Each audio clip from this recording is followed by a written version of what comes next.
Bonjour à toutes, bonjour à tous. Bon matin.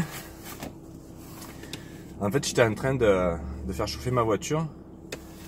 Du coup, ma blonde qui m'appelle, elle me dit: je suis dans la fenêtre avec ton lunch. J'avais oublié mon lunch. Encore. Bon, la voiture est chaude et on peut y aller.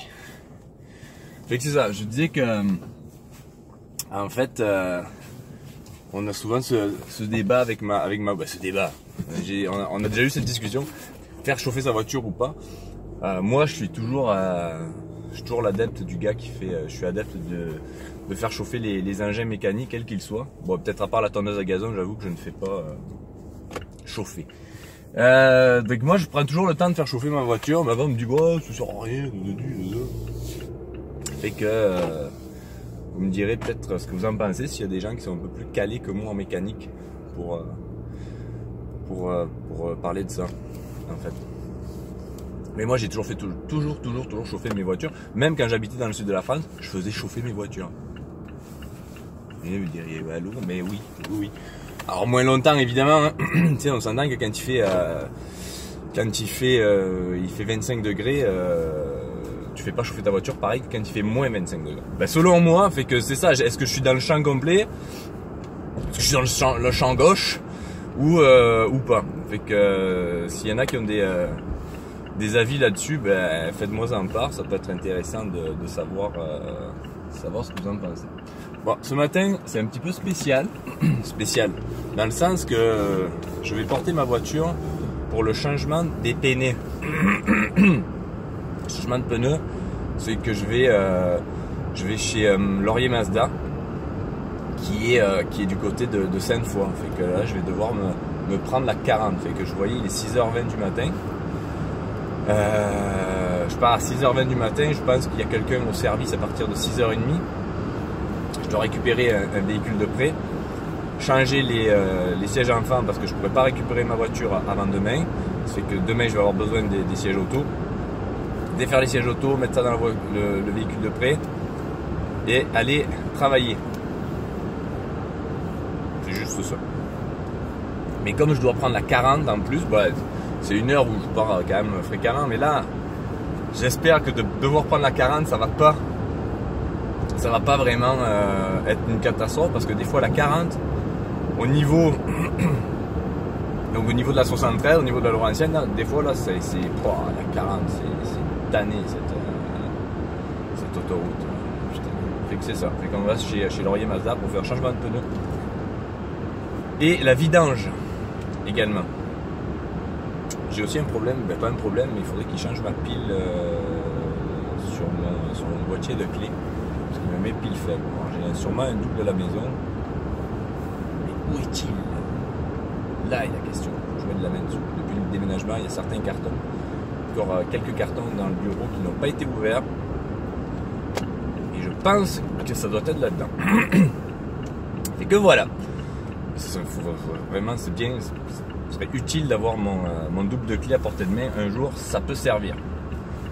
Mais bon, je pense qu'ils doivent pouvoir aussi peut-être changer la pile dans celui-là. Je sais pas, je vais leur poser la question. Mais voilà, on s'en va chez Laurier Mazda, changement de pneus, vidange, et le CX-9 va se faire une petite beauté pour le début de l'hiver qui s'en vient très prochainement. Car cette année, quand même, j'ai changé les pneus quand même assez tard. Je reconnais, on a un petit peu... tard. Là aussi, il y a divers avis là-dessus. Mais quand tu habites à Stoneham, c'est pas qu'on se croit pour des gens qui habitent dans le Grand Nord, pas du tout. Lui, waouh, super passe du matin. Mais malgré tout, des fois, entre Québec et Stoneham, ça paraît pas, mais ça peut avoir une différence au niveau des conditions météo. Quand je dis ça, c'est genre, à Québec, il peut faire de la pluie, un peu, pluie-neige. Tu passes Charlesbourg, lac Beauport, puis là, tu peux être vraiment dans la neige, accumulation et compagnie. Ça fait que malgré tout, c'est pas fréquent, mais ça peut arriver. Fait que c'est changer ses pneus quand tu habites à Stoneham. Alors remarque, on est juste début novembre non plus, hein, faut pas capoter sa vie. Hein. Mais j'avoue que c'est quand même pas fou. Parce qu'il y a pas mal de gens, même à Québec, qui te disent qu'ils changent leurs pneus juste fin novembre, début décembre. pas d'avis là-dessus, mais voilà, après c'est ça. Il y a même un client un jour qui m'a dit qu'à une époque, ils avaient des pneus 4 saisons. Alors le pneu 4 saisons, alors je sais pas si j'ai tout bien compris. Je pense qu'il m'a dit qu'en fait il changeait pas de pneus d'hiver, machin. Ouais, l'autre il est hyper pressé. Parce que là je suis déjà au-dessus de la limitation de vitesse, mais tout en restant raisonnable. Je suis à un petit 110, 115. Lui il est, ah ben voilà, hein, tu vas te faire alpaguer par la Golf qui t'a déboîté dans la face. Mais bon, en même temps c'est comme ça, c'est les aléas de la circulation. Non mais restez calme, le matin là, il est 6h30 là, on va pas commencer à s'embrouiller, nom de Dieu. Ça fait que je sais pas si j'ai tout compris, mais il a eu l'air de me dire qu'à une époque il changeait, même certaines personnes n'avaient même pas de pneus d'hiver au Québec. Et je me dis, donc c'est une époque apparemment, ce que j'ai compris, genre années 80-90 probablement, si j'ai bien cru comprendre ce qu'il me disait. Et je me dis, en plus, à ces époques-là, les voitures avaient beaucoup moins d'assistance, pour pas dire pas d'assistance du tout au niveau électronique. C'est pas tout le monde qui avait des 4x4 ou des 4x4 intelligents, tu sais, des capteurs d'adhérence et compagnie. Fait que je me dis, putain, ça devait être chaud quand même. Sérieux, ça devait être vraiment chaud. Surtout que tu sais que les voitures quand même nord-américaines, c'était souvent genre des V6, des V8, c'était quand même des gros moteurs, hein. Ils ont descendu les cylindrées et les nombres de cylindres, j'allais dire, il y a que quelques années, hein. Avant, avoir un V6 aux États-Unis, c'est comme il y a en Europe avoir une Clio, hein. Tu sais, tu pouvais avoir une Chevrolet avec un V6 dessus, c'est la voiture voilà, la voiture familiale, mais c'était genre un V6 3,7 litres. Ah oui, qui consommait évidemment quantité de carburant conséquente, et donc aujourd'hui voilà, tous les constructeurs en sont rendus à descendre leur cylindrée, à descendre leur nombre de cylindres, les remplacer très souvent par des moteurs turbo, c'est que les moteurs Atmos sont de plus en plus rares, pardon. Et voilà, bon bref, on va pas partir dans un vlog mécanique là, on s'en fout. J'étais en train de vous dire que donc à une époque apparemment il y avait certaines personnes qui changeaient même pas leurs pneus d'été en pneus d'hiver. Soit je pense c'était des pneus qu'il appelait les 4 saisons, c'est que c'était sûrement des pneus qui étaient sûrement pas très performants l'été et pas très performants l'hiver en fait. Ça doit être ça. Ça doit être quelque chose de même à mon avis. Mais bon bref voilà, c'était comme ça. Mais franchement ça paraît hallucinant. Bref, fait que ça ce matin on va mettre les pneus, on va à la chaussée, on va y mettre ces petits chaussons d'hiver à la Mazda. Et je pense, en tout cas je sais pas si je vais continuer à aller chez Mazda Laurier. Alors c'est pas en rapport, je suis pas là moi pour dénigrer personne dans mes vidéos, mais c'est pas une raison de service quoi, parce que franchement chez Mazda Laurier, je vais être très franc avec vous, au service les gars sont vraiment top. Il y a un gars là qui j'ai souvent eu affaire, le gars il est super sympa, c'est quelqu'un qui est de service, comme ils disent chez Boucher Lortie, on est de service. Non mais voilà, ils sont très sympas, le service est vraiment bon, mais c'est surtout au point de vue géographique, parce que Charest, pour les gens qui ne connaissent pas la région de Québec, Stoneham, c'est au nord, Sainte-Foy, c'est au sud, je dirais genre sud-ouest, je veux dire. C'est que ça fait quand même une bonne ride pour aller là-bas. Alors est-ce que je vais récupérer mes pneus dans l'hiver ou quoi pour mon prochain changement de pneus? Sérieux, je sais pas pourquoi je le sens pas ce matin là. Il est 6h27 à mon horloge qui avance un petit peu, c'est que genre il doit être genre 6h15 on va dire, puis ça roule, mais putain ça roule quoi. Sérieux, bientôt sur la Laurentienne, alors l'autre fois je disais sur ma précédente vidéo, ouais franchement au Québec, le trafic pas si pire et tout machin. Je veux dire, non mais t'es bipolaire ou quoi? Mais sérieusement, il est 6h15, 6h20, quand tu commences à voir ce flot de trafic là à Lac-Beauport, tu te dis que de la faune machin ça va être compliqué hein. Putain de merde. En tout cas, à mon avis les gens devaient être en congé hier et ils se sont dit bon, on va aller travailler que à partir de mardi cette semaine. Ah non, quand tu vois le flot de voitures, je sais que je peux pas vous le montrer là, mais quand tu vois ce flot là de voitures, sur au niveau de Georges Muir, tu te dis putain, quand je vais devoir prendre la 40, ça va être difficile. En tout cas on verra bien. Fait que c'est ça, au niveau géographique, aller changer, faire mes entretiens et tout chez Laurier Mazda, c'est fatigant. C'est fatigant, c'est fatigant. Alors pourquoi j'ai acheté cette voiture? Alors attention, déjà je fais une nuance, je n'achète pas ma voiture. Car aujourd'hui, beaucoup de gens, en tout cas de plus en plus, en tout cas ici, en Amérique du Nord et au Canada, beaucoup sont en location. D'ailleurs, ça serait intéressant de me faire part de votre avis. Je sais qu'en Europe, moi quand je suis parti de France il y a à peu près une dizaine d'années, ben, un peu moins, mais je veux dire, je schématise là, hein, on va pas être là 6 mois après. Il y a une petite dizaine d'années, la location, franchement, c'était rare, puis c'était pas très répandu quand même. Les gens faisaient souvent des crédits à leur banque, les constructeurs commençaient sûrement à proposer des crédits et tout. Ben oui, les constructeurs proposaient des crédits, machin, mais la location, c'était quand même pas ce qui se faisait de plus courant. Aujourd'hui, qu'est-ce qu'il en est? Ben, j'en sais rien, j'avoue. Je pense que bien sûr aussi, ça a dû prendre quand même beaucoup de parts de marché, la location. Et ici, c'est beaucoup de gens sont en location. Alors, un jour, on fera un vlog là-dessus qui me paraît être très intéressant, justement au sujet des locations versus les crédits, comme les crédits classiques de l'époque. Parce que moi j'ai quand même un avis là-dessus qui, en tout cas, on s'étendra plus sur le sujet une autre fois. Mais moi voilà, ma voiture est en location. Ça fait que je ne l'ai pas acheté, c'est pour dire. Mais donc je l'ai loué chez Mazda Laurier, Laurier Mazda. Et voilà. Et en fait, pourquoi je suis allé là-bas? Ben parce que j'ai un peu fait le tour des concessionnaires et tout. J'ai quand même eu une bonne reprise pour mon ancien véhicule qui était un Honda CR-V, qui était un très bon véhicule. Qui était un véhicule qui n'avait aucun défaut, mais qui pour moi n'avait aucune qualité de plaisir. Je précise de plaisir, parce que oui, le CR-V il a plein de qualités. Hein. Le CR-V c'est un véhicule qui est hyper fiable. Moi j'ai eu 2 CR-V que j'ai gardé à peu près 3 ans les deux.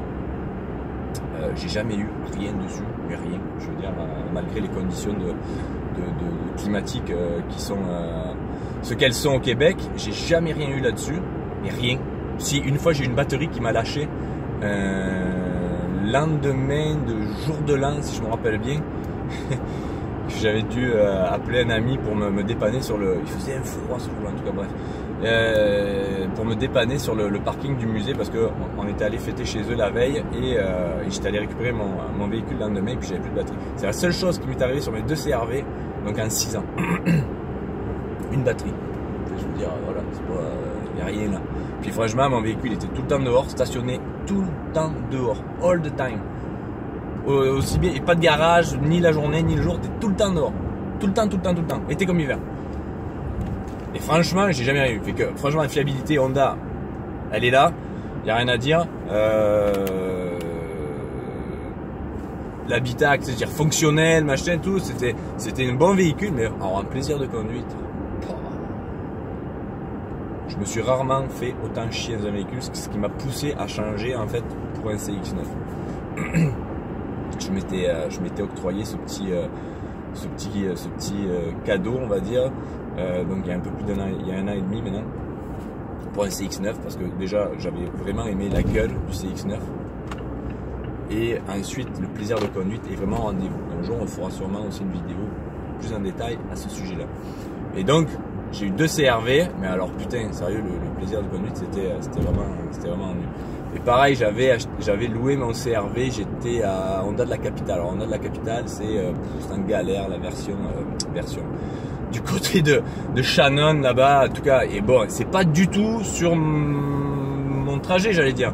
Et là, j'ai pris Laurier Mazda, qui est quand même moins quand même une dinguerie que Honda de la Capitale, je l'avoue. Mais par contre, c'est quand même pas encore totalement sur mon chemin, j'ai envie de dire, parce que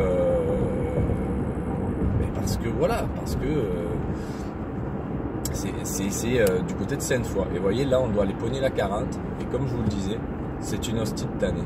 Excusez-moi pour mon sacre là, mais c'est ça. Il est 6h30. Bordel, sérieux.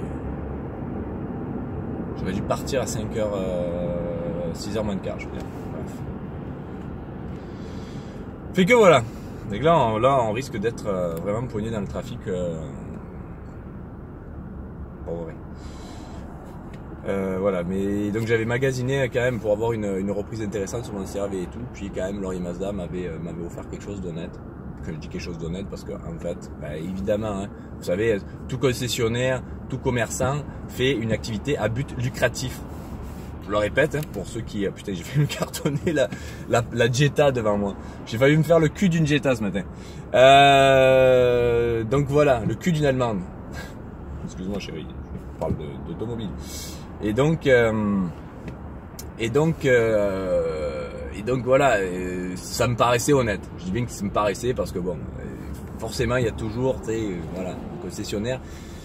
C'est toujours un peu, moi j'ai quand même toujours ce sentiment, et ça par contre, ça m'énerve un petit peu. J'ai quand même toujours le sentiment, quand tu sors d'un concessionnaire, t'as beau avoir essayé un petit peu de magasiner, de voir et tout, moi j'ai toujours le sentiment quand même de te faire, pas avoir, tu sais, mais franchement, ouais, je sais pas. Franchement, j'ai un sentiment qui est mitigé. Puis je dis pas ça juste sur Laurier Mazda, hein, attention. Là. Je dis ça sur... Ils sont vraiment fous les gens. Après tu te tentes qu'il y a des accidents des fois, mais en fait c'est pas étonnant qu'il y ait des accidents. Quand tu vois comme les gens conduisent, putain de bordel, sans déconner, excusez-moi pour mes grossièretés du matin, mais franchement c'est assez impressionnant. J'ai toujours un petit peu le sentiment que quand tu sors de chez un concessionnaire, t'as pas totalement, c'est fait entre guillemets une bonne affaire, tu sais, c'est ça. Parce que les locations, bon déjà il faut savoir que les locations, tu te protèges toujours un petit peu plus parce que oui, surtout quand même, bon attention, hein, c'est pas une Maybach, hein, mon véhicule là, ou une Jaguar là, c'est un CX-9, mais c'est quand même un véhicule quand même. Tu sais, c'est un CX-9, signature et tout, qui quand même, tu sais, qui est bien fini et tout ça, il y a des belles jantes et tout, tu te dis, tu sais, si tu dois le rendre, qui te compte la jante au prix, machin et tout, fait que tu prends une assurance pour te protéger de ci, c'est pour les, en plus quand t'as 2 enfants, tu sais, en plus ils jouent un peu sur la corde, tu sais, ils tirent sur la corde un petit peu, tu sais, ils savent si t'as des enfants et tout, ouais, vous savez, si vous la retournez, si le cuir est abîmé, tatati tatata, quand t'as des enfants, tu sais, moi j'ai 2 garçons qui, le gamme pas mal d'énergie, tu sais pas, un jour il y en a un, il tombe sur un truc un peu pointu, je serais pas étonné qu'il me crève un siège en cuir, hein. Je pense pas que ça arrive, mais je serais pas étonné si ça arrivait. Fait que tu te protèges toujours un peu plus et que tu prends des assurances. Finalement, tu prends des assurances pour ci, tu prends des assurances pour la carrosserie, tu prends des assurances pour l'intérieur. Bah, au final, en rapport du prix qu'au début t'annonces, tu t'en sors toujours pour beaucoup plus cher. Et c'est comme ça. Fait qu'au final, t'as toujours un peu l'impression, moi je trouve, de t'être fait un petit peu avoir. Mais un petit peu avoir. J'ai un peu de la misère à le formuler, mon sentiment là, mais c'est ça. C'est pas de te faire avoir comme tu sais, tu t'es fait arnaquer. C'est pas ça. Je veux dire, à un moment donné, il y a personne qui te met un couteau sous la gorge et puis te dit, tu sais, signe. Tu sais, à un moment donné, c'est réel. Là, je veux dire, à un moment donné, t'es en pleine possession de tes moyens. Tu sais, t'es adulte, machin. Tu signes pas. T'as le choix. Mais je sais pas. Il y a toujours comme quelque chose. Il y a comme une ambiance. On dirait qu'il y a comme une ambiance qui règne dans les concessionnaires. Tu sais. Alors les vendeurs, souvent, eux, c'est ça. Bonjour messieurs les vendeurs. D'ailleurs ici, être un vendeur de char, c'est une expression, hein. Au Québec, il faut que vous sachiez que quand tu te fais traiter de vendeur de char, c'est pas, qu'on appelle ça, c'est pas un compliment. Là, excusez-moi, je m'insère sur la 40, c'est un peu tendu. C'est pas un compliment, hein. Quand on te traite de vendeur de char, c'est que ça qualifie pas quelqu'un de très honnête et de très, voilà. Il faut croire qu'ils tiennent leur réputation parce que c'est vrai que bordel, quand tu les vois dans le showroom là, c'est vraiment, on dirait, c'est vraiment une race à part, on dirait. les vendeurs de chars, sans déconner, ils sont extraordinaires. Enfin bref, mais je dénigre personne, hein. Chacun a fait le métier qu'il fait dans la vie, puis il en faut, puis c'est comme ça. Mais voilà, tout ça pour dire que j'ai vraiment l'impression des fois que quand tu es chez un concessionnaire automobile, il règne une atmosphère. Il y a comme une chape de, je trouve qu'il y a comme une chape de plomb, tu sais, qui tourne autour, tu sais, c'est genre les vautours qui vont sauter sur leur proie. Moi, c'est franchement le sentiment que ça me fait. Vous me direz si vous ressentez la même chose quand vous poussez la porte d'un concessionnaire. Mais moi, c'est franchement le sentiment que ça me fait. Puis tu vas me dire, bah, pourquoi tu joues un truc chez le concessionnaire? Bah, c'est parce que moi, bref, pour des raisons diverses et variées que je vais pas prendre le temps d'expliquer ce matin, je loue mes véhicules parce que c'est comme ça, en rapport de mon travail et compagnie, c'est plus intéressant pour moi. etc., etc. Et pourquoi je loue un véhicule, pourquoi j'ai un Mazda CX-9? Ben parce que j'ai voulu avoir un véhicule qui était plus plaisant à conduire. J'ai vendu ma moto l'année dernière, puis je me suis dit ben, je vais profiter plus d'un véhicule dans lequel j'ai plus plaisir à prendre le volant et compagnie, puis me séparer de la moto pour le moment. C'est un bref moment de merde, je cherche mes mots moi ce matin, d'interruption. Voilà, merci Florent d'avoir retrouvé ton cerveau. Je l'avais égaré. Donc voilà, c'est une brève interruption pour moi. Sûrement qu'un jour j'aurai une moto. Au jour j'aurai une moto. Et j'aurai je n'ai pas mis un terme à ma carrière de motard. C'est pas une carrière de motard. La carrière de motard elle est finie il y a bien longtemps. Pour moi un motard c'est quelqu'un qui roule en moto tous les jours, all the time, mais quelles que soient les conditions climatiques, etc. Pour moi un motard c'est ça. Ici un motard, il faut que vous sachiez qu'au Québec quand vous employez le mot motard, c'est que vous parlez de crime organisé. Il y a des gens qui vont regarder ça, des gens qui peuvent voir la vidéo qui sont en Europe, ils vont regarder comme ça et faire hein? Il s'est cogné la tête en sortant de chez lui ou quoi? Non. Au Québec, le mot motard, sinon ici c'est plus un motocycliste qu'il faut dire, quelqu'un qui fait du bicycle à gaz ou ce genre de choses. Parce que le motard, ça désigne dans j'allais dire l'inconscient collectif, j'allais dire, au Québec, ça parle du crime organisé. Parce que les motards, donc vous pourrez me reprendre si j'ai des conneries et compagnie, mais ça remonte à il y a quelques temps, il y a eu des guerres, donc des guerres de gangs, de rock machine et il me semble que c'est les Hells. C'est les Hells ou en tout cas bref, il y a deux groupes de motards qui sont des gars du crime organisé. C'est comme ça, et comme vous avez la mafia, vous savez, comme vous avez des gens qui font des choses pas très claires. Voilà, mais ici c'est des gens qui s'affichent en étant des motards, ils roulent en Harley, compagnie. Je pense qu'ils roulent vraiment en Harley. Hein. Je pense que toutes les Hells et les rock machines, ça sont des gens qui roulent en Harley. Je pense qu'ils n'ont pas des Honda machin ou des trucs. Non, ils sont vraiment en Harley.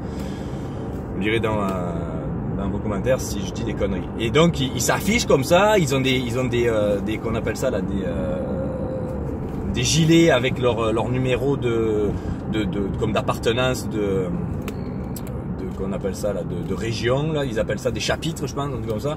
Enfin bref, voilà. Alors quand tu dis motard au Québec, c'est dans pas l'inconscient, mais dans la tête des gens, voilà. Y arriver, nom de Dieu, dans la tête des gens, c'est du crime organisé. Fait que voilà, c'était une petite parenthèse là, une petite subtilité que pour les gens qui vivent pas au Québec, qu'il faut qu'ils sachent que quand tu emploies le mot motard au Québec, voilà, en premier lieu, à quoi les gens pensent. Fait que moi, quand je dis motard, c'est pas que j'ai bonjour, je suis un repenti. Non, c'est ça. Quand je disais motard, c'était dans le sens, je pratique l'activité de motocycliste. Voilà. Au moins, c'est clair, c'est clarifié d'entrée. Ils font des travaux, putain, ça fait vraiment que je n'étais plus passé ici. Ils font des méchants travaux, bordel, encore ici. Putain, c'est hallucinant. Les travaux qui se passent tout le temps. J'ai toujours l'impression d'être dans les travaux. Les travaux. D'ailleurs, vous me direz un petit peu aussi dans vos commentaires pour les gens qui vivent au Québec si vous n'avez pas toujours l'impression d'être quand même au niveau. Attention, hein, on va pas s'aventurer dans un débat de politico-social, machin, tout ça. C'est pas là du tout où je veux en venir. Mais je parle au niveau du réseau routier. Est-ce que vous n'avez pas toujours, vous les Québécois, l'impression de vivre dans un pays qui est en construction? Parce que sans déconner, moi je suis quand même, je roule, hein, je fais Stoneham Québec tous les jours, machin, ça, mais je suis pas représentant de commerce, je parcours pas l'ensemble du Québec à longueur de journée. Mais franchement, en raison des kilomètres que je fais dans l'année, sans déconner, j'ai vraiment souvent l'impression d'être tout le temps dans les travaux. Sérieusement, c'est impressionnant. Alors vous allez me dire, ben oui, mais les routes, il faut les entretenir, c'est clair, je réfute pas ça, mais des fois c'est fatigant, sérieusement. Puis alors Montréal, ça c'est la petite cerise sur le gâteau. Montréal, c'est bien simple. Quand je suis allé à l'aéroport au mois de septembre chercher ma mère, je suis passé à un moment donné, j'étais passé par la veille. En tout cas, je suis passé à un moment donné, je pense c'est l'échangeur Turcot, comme ça. Sans déconner, tu passes dans une zone. Donc t'es comme parallèle à Saint-Jacques en fait. les gens qui connaissent Montréal comprendront là d'où je veux parler là. T'es comme sur l'avenue, tu sais, t'as Atwater, après tu continues, je sais plus comment elle s'appelle, tu prends le tunnel Ville-Marie, je pense. Non, c'est pas le Ville-Marie, en tout cas, bref. Tu sais, tu passes, puis tu passes une autoroute qui est comme parallèle à Saint-Jacques. Et en fait, tu passes dans un endroit où il y avait plein d'échangeurs et tout. Tout a été mis à terre, mais tout, je te jure, t'as l'impression que ça a été bombardé, le truc. T'as l'impression je te dis là, t'es pas au courant, il y a eu un conflit entre je sais pas quel pays, tu as l'impression qu'il y a eu un bombardement. Toutes les échangeurs sont effrités, ils sont tombés, ils ont fait des routes provisoires en bas et tout, sans déconner, c'est impressionnant. C'est franchement, ça fait peur. Enfin bref. Et donc tout ça pour dire, là-bas à Montréal, c'est vraiment la cerise sur le gâteau. Sur le Sunday, c'est magique.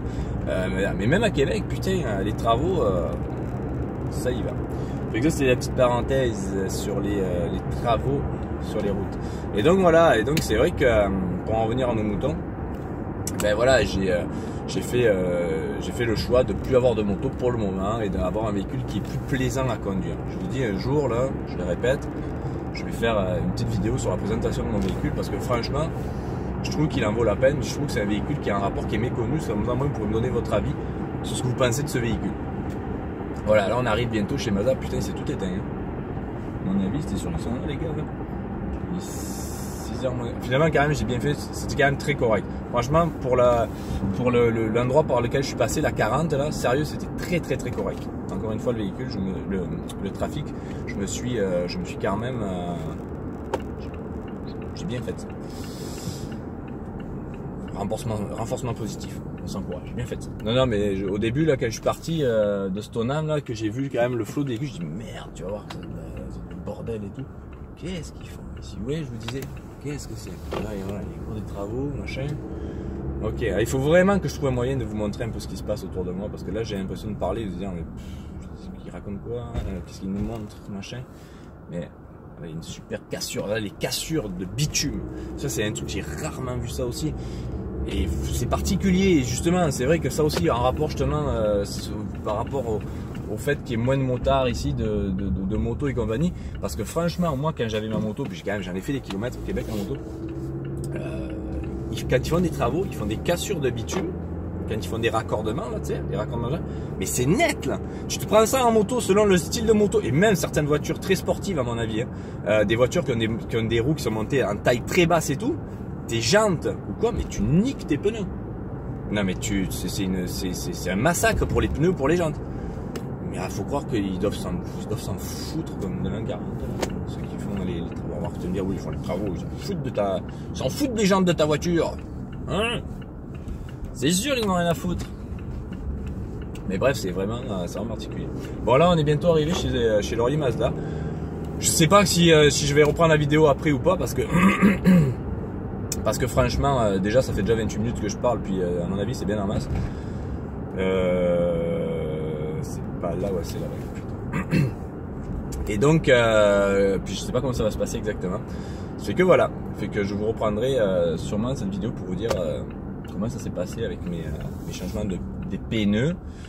Merde, je pense que l'autre il me collait au cul, j'ai mis le clignot un peu tardivement. Si vous regardez cette vidéo, dites-moi ce que vous en pensez. Likez, dislikez, vous pouvez toujours vous abonner avec la petite clochette des notifications. Ça fera toujours plaisir de voir si des gens regardent ça ou pas. S'il y a des gens qui personne ne regarde ça, tant pis. Et voilà. Ouais, je pense qu'il y a vraiment, je suis vraiment le premier, je pense, sur le parking de Laurier Mazda ce matin. Je te dis, il y a des gueules. Ah, je vais mettre à côté de l'autre CX-9, tu vas voir. Il y a un beau CX-9 blanc, et j'avoue que ça fait le 2 ou 3e que je vois. Et je me suis fait la réflexion, je me suis dit, j'ai une caméra de recul, mais elle est sale. Fait que je le fais à l'ancienne. Je le fais à l'ancienne, tu sais, à la Jean-Paul Belmondo, avec, tu sais, le bras derrière le fauteuil passager. Avant, les gens des années 80, ils reculaient comme ça. Ils reculaient avec le bras, tu sais, ils s'accrochaient comme ça au fauteuil du passager, puis ils reculaient. À la Jean-Paul Belmondo. Et donc, ça fait 2-3 fois que j'en vois des blancs. Et franchement, je le trouve vraiment beau. Voilà, c'est sûr que si je le mets à côté, je suis vraiment entre deux trous, je suis trop proche. Bref, je vais le mettre juste derrière. Voilà. Et il est vraiment beau. Je vais vous le montrer, là je suis arrêté, je peux prendre mon cellulaire. Putain, et j'ai acheté un truc pour attacher mon cellulaire dans le truc. Il est là. Il est là. Je sais pas si vous le verrez parce que là j'ai pas changé le sens de la vidéo, c'est que je filme, je sais pas quel film, mais il est là. Et franchement, je le trouve vraiment beau.